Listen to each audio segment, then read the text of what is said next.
My name is Dr. Daniel Usera. I'm a clinical associate professor at the University of Texas at Arlington, and today I'm answering your LinkedIn questions.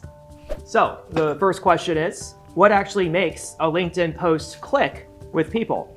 So if you're talking about clicking, as in the three types of engagement, reactions, comments, and reposts, then the research that I've conducted can give us a couple of insights on this. So first of all, when we look at topics of posts, who you're talking about can influence the kind of engagement that you get. Posting about other people and other people's achievements and showing gratitude, those kinds of posts tend to do better than those that self-promote. Including a picture in your post has been found to also increase its engagement impact. Specifically, if your post can have pictures of faces, because people relate to faces, there seems to be some support that can help increase your engagement. Are hashtags really worth using? So, while hashtags can serve many purposes in a post, their effects can vary by platform. But based on my research on LinkedIn, it seems as though hashtags don't have a very big effect. At the very least, they do increase reactions by a little bit, but statistically, they don't have any effect on comments or reposts. What seems to be the case, as in with other platforms too, is that hashtags have some effect in small amounts, but once you add more and more, it stops having an effect. It's called a curvilinear effect. So fewer but more contextually meaningful hashtags is probably the way to go. What's the secret weapon most people overlook? Based on my research, the most secret weapon that I can think of is tagging other individuals. Most LinkedIn posts don't deploy any tags at all. Yet, what my research has found is that tags can increase reactions and comments by over 10% each. So, whenever you post, don't think hashtags, try to think more tags. Who can I include or specifically incorporate into the post? It's just seen as a more personal gesture, and it, for some reason, just gets more engagement. Everyone says LinkedIn is for self-promotion, but you found something more effective. What is it? So my studies on post topics have found that while most posts on LinkedIn are about people promoting their companies or promoting themselves, the posts that are about promoting other people tend to do better in terms of reactions and comments. So if you're going to post, try to think of ways to incorporate other people. So let's say you get a promotion at a job and you wanna let your network know that you got that promotion. Instead of just saying, I just got that promotion, think about people who you can thank, or think about people who you look forward to working with, and then tag them in the post. And now the post isn't just about you, it's also about celebrating other people too, who you express gratitude towards and who you're excited to work with. Why do you think celebrating others works so well? Well, my research doesn't directly address why people click, so I can only hypothesize on this, but I can give a couple. The first, of course, I think is algorithmic. When you tag other people, it necessarily notifies the other person that they've been tagged. So when the person logs in, they see that you're posting about them, they're probably gonna look at it and more likely gonna say something or click, react on it. I think the other reason is also algorithmic. Sometimes when you tag other people, their network also gets notified that they were tagged in a post, so that also increases the reach. But I also think it's psychological too. There's obviously a positivity bias on LinkedIn. We tend to promote and we tend to celebrate things.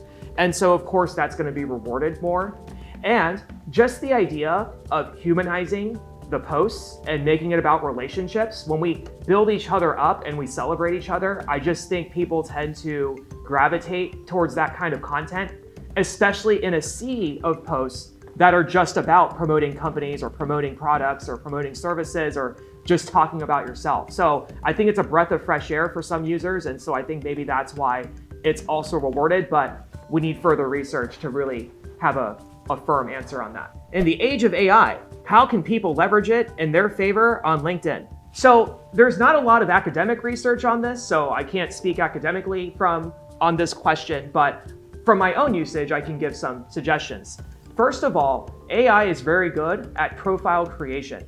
So once you have a target audience that you're trying to address in your LinkedIn profile, whether it's like your current job and your industry, or if you're trying to transition into another industry, whoever your target audience is, look at some profiles from individuals who are similar to you and who you think would be a good ideal to emulate, and then have AI help you create a profile based on those examples to help you optimize your profile on that front. The other thing you can do is, in terms of posting, of course, AI can help you with creating posts as well. Now, AI can help you with topics. It can also help you with tone and making your posts sound more positive and a little bit more energetic. The key thing is, if you're gonna have AI help you with posting, make sure that you prompt it well. AI is only as good as you prompt it. And what you don't want to do is have a clearly AI generated post that has all the emojis and em dashes. That's going to look really obvious and low effort. So really give it some good examples of what to post like, so then it works better. And the last question, how can I write a good profile? So this is a very important question, because the whole point of a LinkedIn profile is to be found. The LinkedIn profile is the one thing that you want an employer to go towards. It's something that you want them to see. Other social media, you might put that on private, you might hide it, but your LinkedIn profile is the one place where you can be three-dimensional, as opposed to a resume where you're just bullet points and paragraphs. So you want people to go to your profile. With that said, the first thing I would say when you're writing a profile is humanize and tell your story. What you don't want to do is just copy and paste your resume into your profile, because your resume is written in a very technical resume speak, and it doesn't make you seem human at all. Your LinkedIn profile is the one place where you get to be human again. You can talk in I, in first person, you can show pictures of things that you've done, you can show your portfolio. Tell your story. Tell us why you got into your field. Why are you passionate about it? And make it human. That's the first thing. Secondly, you gotta complete every section possible. From an SEO standpoint, the more complete a profile is, the better it's gonna do in the rankings. And the more you complete your profile, the more likely you can work in keywords into your profile, which also helps with getting into the search engine results. I would also say, get as many connections as possible. So having more connections increases your visibility on the platform and increases your placing in the search results. And more importantly, as you get more connections, you can reach out to more people, you can connect with more people. Just there's more advantages to having a higher connection count on LinkedIn. And probably the last thing that may also be a secret weapon when it comes to profile writing is just get your profile seen. Promote your profile, put it on your business card, put it in places where people can easily access it so that they want to connect with you on LinkedIn. If you go to a networking event, after you collect the business cards from contacts that you've made at a networking event, go find them on LinkedIn and have your face-to-face networking feed into your LinkedIn network. And then use your LinkedIn network to meet people in real life. You build an ecosystem, a career ecosystem, and LinkedIn is like your digital Rolodex. So take advantage of it.